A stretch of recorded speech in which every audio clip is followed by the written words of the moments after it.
मैं Irshad Ahmad, zoology department, government college Kota.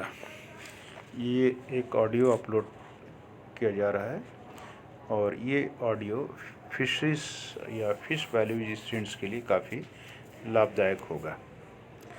सबसे पहले मैं आपको फ़िश से स्टार्ट करता हूँ कि फ़िश की अगर हम डिफिनेशन देते हैं तो ये फ़िश को डिफिनेशन में सबसे पहले ये आता है कि ये ऐसे एक्वेटिक एनिमल्स हैं जो कि swim by tail and breathe by gills, मतलब जो अपने पूंछ या फिन के द्वारा तैरते हैं और अपने गिल के द्वारा श्वसन क्रिया करते हैं। इस परिभाषा के अंदर देखा गया है कि टेडपोल लार्वा भी आ रहा है। तो टेडपोल लार्वा भी यही उसकी विशेषता है कि वो भी गिल के द्वारा श्वसन क्रिया करता है, टेल के द्वारा वो भी तैरता है। मछली भी उसके अंदर आ गई। तो इस चीज़ को, मछली को गिल टेडपोल लार्वा से पृथक करने के लिए उसके अंदर एक सेंटेंस जोड़ा गया कि वो एनिमल जो कि टेल के द्वारा स्विम करता हो, तैरता हो और गिल के द्वारा सांस लेता हो और थ्रू आउट द लाइफ, एक शब्द जोड़ा गया थ्रू आउट द लाइफ, तब वो फिश के अंदर आता है। क्योंकि अगर हम टेडपोल लें तो टेडपोल इस डिफिनीशन में तो आ जाता है, पर वो थ्रू आउट द लाइफ नहीं करता है। बाद में उसकी मेटामॉर्फोसिस हो जाती है और उसका बिहेवियर चेंज हो जाता है, उसके गिल डिसअपीयर हो जाते हैं, उसके पूंछ भी डिसअपीयर हो जाती है। तो इसलिए फ़िश की डिफिनीशन हमेशा एक थोड़ा सा बहुत जुडिशियस तरीके से आप याद रखिएगा कि ये उसके अंदर टेडपोल नहीं आता है। अगर हम फ़िश की स्टडी कहें, जैसे बर्ड की स्टडी को ऑर्निथोलॉजी कहते हैं, तो फ़िश की स्टडी को कहा जाता है इक्थियोलॉजी। इक्थियोलॉजी के अंदर मोस्टली वही चीज़ आती है कि फ़िश की एक एनाटॉमी ले लीजिए, उसकी फिजियोलॉजी ले लीजिए, उसकी बिहेवियर ले लीजिए, उसकी इवोल्यूशन ले लीजिए, यानी एक फ़िश के बारे में जितनी चीज़ें स्टडी कर सकते हैं आप बिहेवियर से लेकर उसके, वो इक्थियोलॉजी के अंदर आती है। अब सवाल ये है कि आप लोग अक्सर कहते हैं कि फिशरीज़, तो फिशरीज़ और इक्थियोलॉजी इसमें बहुत का अंतर है। फिशरीज़ के अंतर्गत वो सब चीज़ें आती हैं कि जैसे वो सभी एक्वेटिक एनिमल्स, एवन प्लांट्स भी आते हैं जिनका कि हम कल्चर करते हैं या कैप्चर करते हैं कमर्शियल रूप से, वो मनुष्य के लाभ के लिए उसका प्रयोग किया जाता है। अब इसके अंदर कोई ज़रूरी नहीं है कि फाइलम फिशरीज़ के अंदर ही इसके अंदर आए। जैसे फिशरीज़ में प्रॉन है, प्रॉन फिश है, प्रॉन को फिश भी कहते हैं। प्रॉन झींगा मछली, मछली शब्द उसके साथ जोड़ते हैं, पर वो मछली नहीं है। झींगा होता है आर्थ्रोपोडा के अंदर, क्रस्टेशिया के। लेकिन जब हम उसका कमर्शियल स्पेशलाइजेशन करते हैं, कल्चर करते हैं, तो वो फिशरीज़ के अंदर आ जाता है। हम ये नहीं कहेंगे कि ये आर्थ्रोपोडा है, इनवर्टिब्रेट है, चाहे क्रस्टेशिया है। उसी तरीके से व्हेल मछली नाम ज़रूर मछली है, अगर हम उसका कमर्शियल तरीके से पहले एक्सप्लॉइटेशन करें, कल्चर करें, तो फिशरीज़ के अंदर आता है। मोलस्कन फिशरीज़ जिसमें पर्ल ऑयस्टर का, मोती का इसके अंतर्गत आता है, वो है मोलस्का जो इनवर्टिब्रेट है, लेकिन उसको भी हम फिशरीज़ के अंतर्गत शामिल करते हैं। तो ये कहने का तात्पर्य ये है कि फिशरीज़ के अंदर कोई ज़रूरी नहीं है कि सिर्फ फिश, मछली जिसको कहते हैं इक्थियोलॉजी, वही चीज़ शामिल हो। इसके अंदर हर वो चीज़ आ सकती है, एक्वेटिक बॉडीज़ जो कि मनुष्य के लाभदायक हो, मनुष्य के लिए काम आए, चाहे वो वर्टिब्रेट हो, इनवर्टिब्रेट हो, एवन प्लांट्स बॉडीज़ भी हो। कि बहुत सारे एक्वेटिक जो प्लांट्स होते हैं उसको भी कल्चर किया जाता है। कल्चर नहीं किया जाता है तो उसको नेट के द्वारा समुद्र में और तालाबों से उसको निकाला जाता है। एल्गी होते हैं और दूसरे बहुत सारे एक्वेटिक प्लांट होते हैं, उसको ड्राई किया जाता है, उसको प्रोटीन की बॉडीज़ बनाई, प्रोटीन्स के उसके अंदर यूज़ किया जाता है, उसको अलग अलग तरीके से उसको यूज़ किया जाता है। ख़ास तौर से जो मैरीन प्रोडक्ट होते हैं, मैरीन प्रोडक्ट के जो प्लांट्स होते हैं, उनको तो काफ़ी अच्छा कमर्शियल यूज़ होता है और सब बहुत ही अच्छे सोर्स ऑफ प्रोटीन और विटामिन होते हैं, और ये भी फिशरीज़ के अंदर आता है। ये डोंट फॉरगेट कि ये इसके लिए कोई अलग चीज़ है, तो ये फिशरीज़ के अंतर्गत ये भी आता है। तो इसका एक काफ़ी वाइड स्कोप है फिशरीज़ का। कोई ज़रूरी नहीं कि आपको सिर्फ इक्थोलॉजी के अंदर ये एक बहुत वाइड सब्जेक्ट है, वाइड स्कोप है। अब इसके अंदर एक शब्द आता है फिश बायोलॉजी। फिश बायोलॉजी के अंदर ज़्यादातर मोस्टली चीज़ें आती है फिश से रिलेटेड, उसकी जीवन यापन, उसकी लंबाई चौड़ाई, उसकी एनाटॉमी, उसकी फिजियोलॉजी, पर फिशरीज काफ़ी वाइड है। फिशरीज के अंदर एक और चीज़ है जो कि हम इसको कमर्शियल रूप से इसलिए पढ़ाया जाता है कि ये, अब आपको थोड़ा सा जनरल, आज पहला लेक्चर है, आपको थोड़ा सा इसकी डिटेल बता दूं कि पूरी दुनिया में अगर बीज के पूरे अर्थ पे तो काफ़ी ज़्यादा मोर देन 75% वाटर बॉडीज़ पाए जाते हैं। वाटर बॉडीज़ में ज़्यादातर समुद्र होते हैं और बाकी जो 25% है, 25% में आपको लैंड होता है। लैंड में भी बहुत सारी ऐसी जगह होती हैं जैसे जंगल है, डेजर्ट है, सड़क है, बहुत सारे बैरल लैंड है। उसको छोड़ दीजिए तो कुछ ही परसेंटेज हमारे पास ज़मीन का हिस्सा पड़ता है जिसके अंदर हम एग्रीकल्चर करके, कृषि करके पूरी दुनिया के लोगों को पेट भरा जाता है। बहुत कम परसेंटेज है, मेरा ख्याल है कि 10-12% लैंड होगी और ज़्यादातर पोर्शन पानी का अभी भी अनएक्सप्लॉयटेड है। अगर उसको हम ढंग से एक्सप्लॉयट किया, उसको कल्चर किया जाए तो पूरी दुनिया से ये खाद्य की समस्या को आसानी से दूर किया जा सकता है।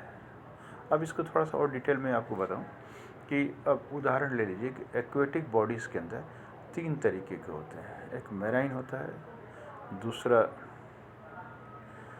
स्टेराइन होता है और तीसरा फ्रेश वाटर। हम इधर नॉर्थ इंडिया के लोग ज़्यादातर फ्रेश वाटर के ऊपर डिपेंड रहते हैं। इसी के अंदर जो भी कल्चर करते हैं, चाहे कैप्चर करते हैं, इसी के ऊपर होता है।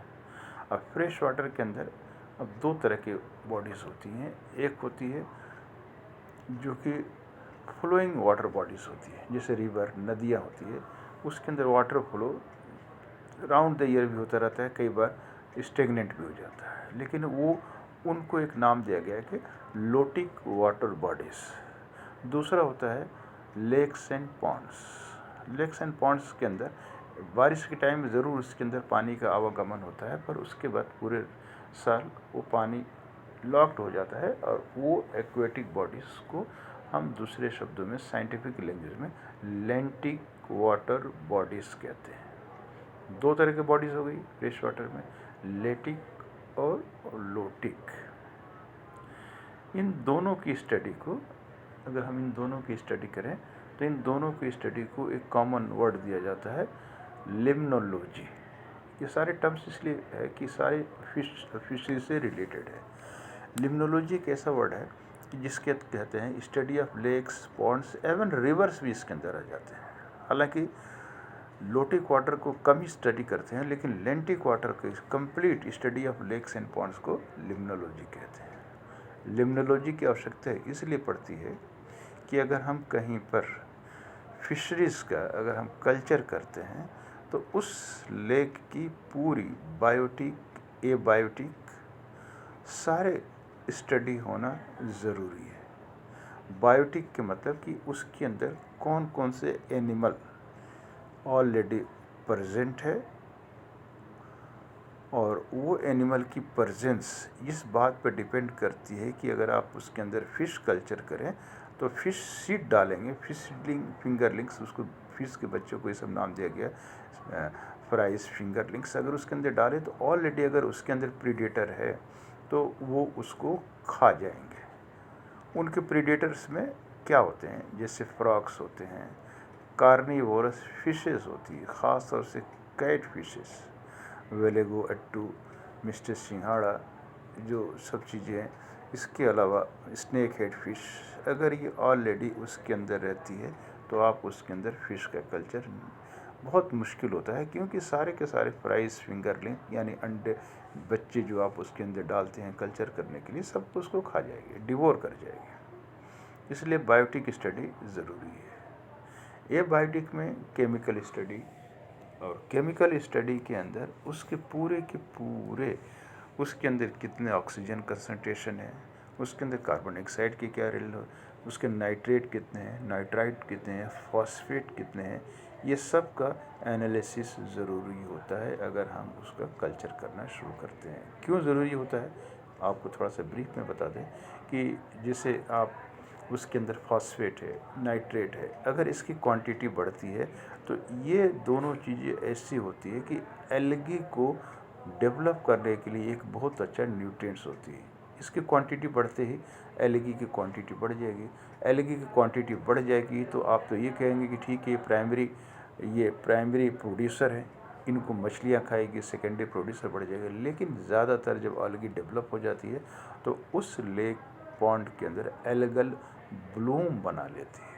ब्लूम के मतलब होता है एल्गी पूरी छा जाती है, और जब एल्गी छा जाती है तो वो दूसरी मछलियों के लिए उतनी ज़्यादा फ़ायदेमंद नहीं होती, क्योंकि सारे मछलियाँ एल्गी के ऊपर भोजन नहीं करती है। उनके लिए ज़ूप्लैंक्टन ज़रूरी होती है, और ज़ूप्लैंक्टन एल्गल ब्लूम में उनका विकास कम होता है। इसलिए लोग कई बार क्या करते हैं कि जो आसपास के गांव के तालाब होते हैं उसमें एक सबसे थोड़ी ख़राबी ये होती है कि लोग सुबह ही सुबह जाएंगे मछलियों को खिलाने के लिए, उसके अंदर रोटी हुआ ये सब चीज़ें डालते रहते हैं। ठीक है, मछलियाँ खा लेती है, लेकिन उसका साइड इफ़ेक्ट क्या होता है कि उन रोटी के टुकड़ों से वो जब फर्मेंटेट करके वो दूसरी चीज़ में बदल जाती है तो उसकी वजह से वहाँ पर एल्गल ब्लूम डेवलप हो जाते हैं। आप किसी भी इस तरह का तालाब देखिएगा, उसके अंदर जहाँ पर रोटी वोटी खिलाई जाती है तो वहाँ पर एल्गल ब्लूम ज़्यादा डेवलप हो जाते हैं, और मछलियाँ उसके अंदर उतनी ज़्यादा फ्लरिश नहीं कर पाती। तो ये आपको जो आज बेसिक लेक्चर आपको दे रहा हूँ फिशेस के बारे में, वो ये है। तो इसलिए उसके अंदर लिम्नोलॉजिकल स्टडी उसके अंदर किया जाता है, और किसी भी लेक और पॉन्ड को अगर हम कल्चर करते हैं तो ये इसकी आवश्यकता पड़ती है। अब इसके अंदर एक और शब्द आता है कल्चर फिश, दूसरी होती है कल्चर फिशरीज, दूसरी होती है कैप्चर फिशरीज। कल्चर जैसे नाम इंडिकेट करते हैं कि कहीं भी आप तालाबों से, आप चाहे नदियों से, आप उसमें आप कल्चर करते हैं, बाकायदा उसके अंदर मॉनिटर करते हैं, न्यूट्रिएंट डालते हैं और हार्वेस्टिंग करते हैं एक सीजन के बाद, तो कल्चर होती है।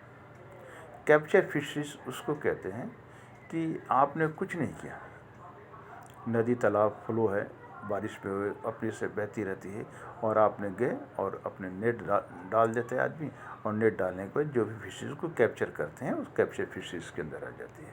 इसके अंदर आपका कोई रोल नहीं होता है कि आप उसके अंदर फिश सीड डालें, फ्राई डालें, फिंगर डी डालें, उसका इंतज़ार करें कि बढ़ेगी फिर उसको हम हार्वेस्ट करेंगे, ऐसा नहीं करते हैं। जैसे गंगेस रिवर है, वहाँ से फ्लो करती है, और वहाँ से फ्लो करती है, जहाँ जहाँ से फ्लो करती है, जहाँ जहाँ लोगों को मौका मिल जाता है वहाँ से अपनी अपने हिसाब से लोग फ़िश को कैप्चर कर लेते हैं। उस तरीके से चंबल रिवर है, चंबल रिवर जहाँ से निकलती है और अलग अलग एरिया में जाती है, इसके अंदर कभी फिश सीड और फ्राइज फिंगर लिक्स नहीं डाले जाते हैं। ये नेचुरली बारिश के सीजन में स्पॉनिंग होती है, उसी से फ्राइज निकलते हैं, फिंगर्स निकलती है, वही बड़े होते हैं, वही राउंड द ईयर चलते रहते हैं। गवर्नमेंट का एक ज़रूर रोल रहता है कि वो जो स्पॉनिंग सीजन होता है उस सीजन में इन फिशरीज़ को, ये जो कैप्चर फिशरी जो चाहे कल्चर फिशरी हो, सभी के ऊपर पाबंदी लगा दी जाती है, और पाबंदी बहुत ही स्ट्रिक्टली लगती है। क्योंकि अगर ये पाबंदी ना लगे तो जितनी ब्रूडर है, ब्रूडर भी कैप्चर्ड में आ जाएगी। ब्रूडर हम एक शब्द इस्तेमाल कर रहे हैं, ब्रूडर उनको कहते हैं जिन फीमेल्स के अंदर पूरी की पूरी एब्डोमेन अंडे से भरी रहती है, उसको ब्रूडर कहते हैं। और ये ब्रूडर पूरे बारिश के टाइम में जब भी होती है उस टाइम ये स्पॉनिंग कहते हैं। स्पॉनिंग शब्द यूज़ किया जाता है मछलियों के अंडे देने के प्रोसेस को स्पॉनिंग करती है। और उस जब स्पॉन कर देती है तो उस पूरे अंडों के समूह जो कि आपस में एक जिलेटिनस पदार्थ से जुड़े रहते हैं उनको स्पॉन कहा जाता है। ये जो स्पॉन होता है ये बारिश के सीजन में ही होता है। अब ये जो मंथ होते हैं, जिन मंथ में मछलियों पर पाबंदी लगी रहती है वो मंथ होते हैं, आप याद कर लीजिए, मई, जून, जुलाई, अगस्त। एक बार और मैं बोल रहा हूँ, मई, जून, जुलाई, अगस्त। ये दोबारा इसलिए बोला हूँ मैं, आपको याद करने में बहुत आसानी होगी, समझने में, कि इन 4 महीनों में, मई, जून, जुलाई, अगस्त में कोई भी आर शब्द नहीं आता है। जैसे जनवरी, फरवरी, मार्च, अप्रैल आर आ गया, उसके बाद मई, जून, जुलाई, अगस्त आर नहीं आया, और फिर उसके बाद सितंबर, अक्टूबर, यानी सितंबर में ये वापस मछलियों के कैप्चर और कैप्चर के ऊपर पाबंदी हटा दी जाती है, क्योंकि उस टाइम में मछलियाँ ब्रीडिंग कर लेती है। और अगर इसको छोड़ दिया जाए, अगर इसको पाबंदी न लगाई जाए, तो सारे के सारे ब्रूडर्स भी ख़त्म हो जाएंगे, उनके अंडे भी ख़त्म हो जाते हैं। और ये सब हुआ है। आप देखिए चंबल नदी में इस साइड में अभी भी बहुत स्ट्रिक्टली फॉलो किया जाता है। मैं कभी इधर विज़िट करता हूँ, गंगा रिवर, जमुना, उधर ब्रह्मपुत्रा में, तो वहाँ पर रिस्ट्रिक्शन नहीं है। ये स्टेट गवर्नमेंट का मैटर होता है। रिस्ट्रिक्शन नहीं होने से पूरे साल में मछलियाँ बिकती है। और अभी इस नौबत ये कि हिंदुस्तान की जो सबसे बड़ी गंगा रिवर सिस्टम ब्रह्मपुत्रा है, वहाँ पर मछलियाँ बहुत ही कम हो गई हैं। क्यों? कारण क्या है कि सारे ब्रूडर्स को उन्होंने मार लिया, कैप्चर कर लिया। स्पॉनिंग के लिए कोई ब्रूडर नहीं मिलता। यहाँ से लोग ले जाकर कई बार प्रयास भी किए कि गंगा रिवर में डाल दिया जाए, स्पॉनिंग हो, लेकिन उतनी सक्सेस नहीं हो। अभी भी चंबल रिवर में आपको देखेंगे कि बहुत बड़ी बड़ी मछलियाँ मिल जाती है, और इसलिए इसकी वजह है कि यहाँ पर ये पाबंदी बहुत ही स्ट्रिक्टली लागू कर दी जाती है। बगल में गांधी सागर डैम है। यहाँ पर गांधी सागर डैम जो ऑक्शन होता है, उसके अंदर एक कंडीशन लिखा रहता है कि इन 4 महीनों में कोई भी फिशरीज एक्टिविटीज़ नहीं होगी, सब सस्पेंड होगी, और उसके बाद से फिर वो फिशरीज एक्टिविटी स्टार्ट करते हैं। एक और चीज़ बता दें, जो गांधी सागर डैम है, वहाँ इतने रिस्ट्रिक्शन होता है कि इवन नॉर्मल पीरियड में भी जब वहाँ पर कैप्चर फिशेज की जाती हैं, मछलियाँ पकड़ी जाती है, तो उनकी जो नेट का साइज़ होता है, सीव होता है, वो इस तरीके का होता है कि 5 किलो से कम की जो मछली होती है वो उनके नेट में नहीं आती। बाकायदा फिशरीज इंस्पेक्टर इस चीज़ को चेक करता है। कहने का तात्पर्य है कि बड़ी मछलियाँ जो होती है उसी को आप पकड़ कर लीजिए, छोटी मछलियों को आप वहाँ छोड़ दीजिए, उनको ग्रोथ करने दीजिए, उनको ब्रूडर बनने दीजिए। जब वो ब्रूडर बन जाएगी, उसके बाद से अंडे देने शुरू कर जाएंगी, और छोटी मछलियों को अपने हिसाब से रहने दीजिए। बड़ी मछलियाँ जो पेटेबल होती है, खाने योग्य होती है, उनको ट्रांसपोर्ट करके सप्लाई की जाती है। Thank you. नेक्स्ट वीडियो आपको